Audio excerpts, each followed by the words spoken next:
আসসালামু আলাইকুম guys, Siam life blog my YouTube চ্যানেলে আপনাদেরকে স্বাগতম। মিনি ব্লগ গাইস, সকাল সকাল ঘুম থেকে ওঠার পর আমি আর জিসেন রতনপুর যাচ্ছি ঘুরতে।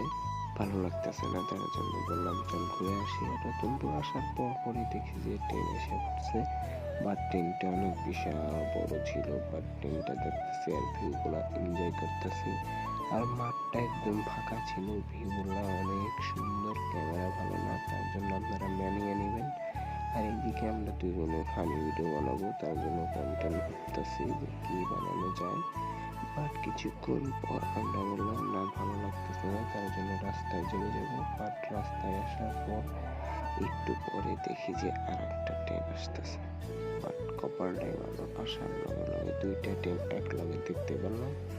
বাট এই ট্রেনে আসার পর উপরে একটা চওড়া ছিল, বাট পুরা একা একা একটা পিচ্ছি চওড়া বলতে একটা পোড়া ছিল, খুব চওড়া। আমাকে ঢেল মারছে।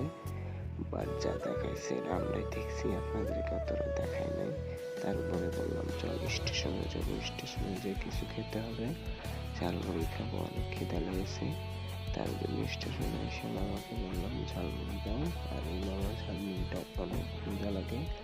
বাট ফাইনালি ঝালমুড়ি দিয়েও দিল।